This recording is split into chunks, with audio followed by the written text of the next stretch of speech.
नमस्कार।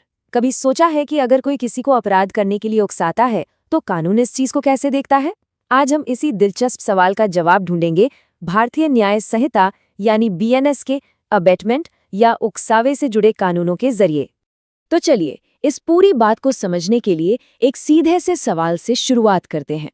जरा सोचिए, किसी ने किसी को एक काम करने के लिए उकसाया, लेकिन उसने वो काम तो किया ही, साथ में कुछ और भी कर दिया, या फिर नतीजा कुछ ऐसा निकला जिसकी उम्मीद ही नहीं थी।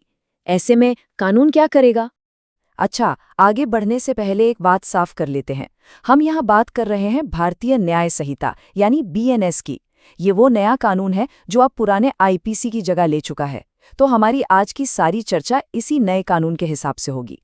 तो सबसे पहले उस सिचुएशन को देखते हैं जब किसी को एक काम के लिए उकसाया जाता है और वो उसके साथ साथ एक और जुर्म भी कर देता है। इस बारे में भारतीय न्याय संहिता की धारा 52 में बताया गया है। अब देखिए, कानून की यह भाषा थोड़ी सी टेक्निकल लग सकती है ना? तो चलिए इसे आसान शब्दों में तोड़कर समझते हैं कि इसका असल में मतलब क्या है। तो इसका मतलब क्या हुआ? सीधे शब्दों में धारा 52 क्यूम्युलेटिव पनिशमेंट या साझा दंड की बात करती है।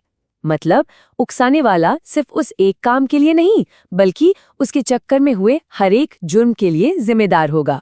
चलिए इसको एक उदाहरण से समझते हैं, इससे चीजें बिल्कुल साफ हो जाएंगी।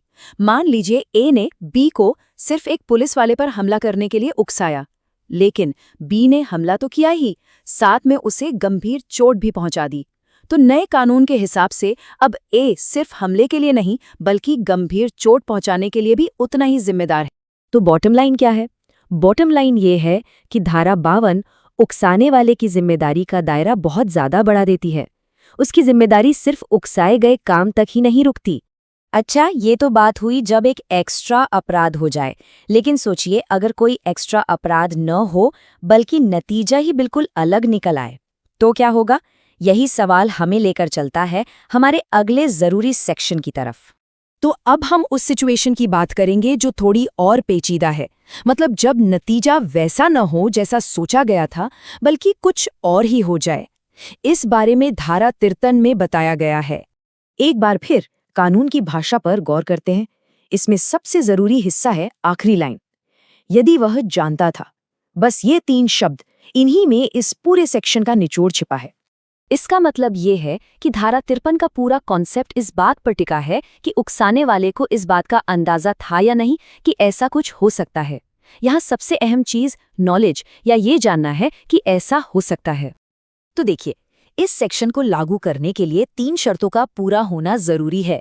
पहला, एक खास इरादा था। दूसरा, नतीजा कुछ और ही निकला। और तीसरा, जो सबसे जरूरी है, कि उकसाने वाले को पता था कि ऐसा हो सकता है। इसको एक क्लासिक उदाहरण से समझते हैं। मान लीजिए ए ने बी को किसी को गंभीर चोट पहुंचाने के लिए उकसाया, लेकिन उस चोट की वजह से पीड़ित की मौत हो गई। अब क्या होगा? और यहीं पर नॉलेज गेम चेंजर बन जाता है। अगर ए को ये पता था या उसे अंदाजा था कि जिस चोट के लिए वो उकसा रहा है वो जानलेवा हो सकती है, तो फिर उस पर हत्या का चार्ज लगेगा। देखा, सारा खेल इस बात का है कि उसे कितना पता था। ठीक है, तो अब तक हमने धारा 52 और 53 को अलग अलग समझा। अब इन दोनों को एक साथ रखकर देखते हैं ताकि इनके बीच का जो फर्क है वो बिल्कुल क्रिस्टल क्लियर हो जाए। तो इस टेबल में देखिए कितनी आसानी से समझाया गया है। धारा 52 का फोकस इस बात पर है कि कितने अपराध हुए, यानी अपराधों की गिनती। वहीं धारा 53 का फोकस इस बात पर है कि नतीजा क्या निकला, यानी नतीजे का प्रकार। तो इन सब चीजों का आखिर मतलब क्या है? क्यों है ये कानून? इनके पीछे की सोच क्या है? आखिरकार धारा 52 और 53 दोनों का एक ही मकसद है, जवाबदेही की हद को बढ़ाना। ये कानून साफ करते हैं कि उकसाने वाला सिर्फ अपने इरादे के लिए नहीं, बल्कि उसके काम से जो नतीजे निकल सकते हैं उनके लिए भी जिम्मेदार है। और यहीं से एक बहुत बड़ा और अहम सवाल उठता है, आखिर एक उकसाने वाले की जिम्मेदारी की सीमा, वो लकीर कहाँ खींची जानी चाहिए? ये एक ऐसा सवाल है जिसका जवाब कानून और समाज हमेशा से तलाशते आए हैं।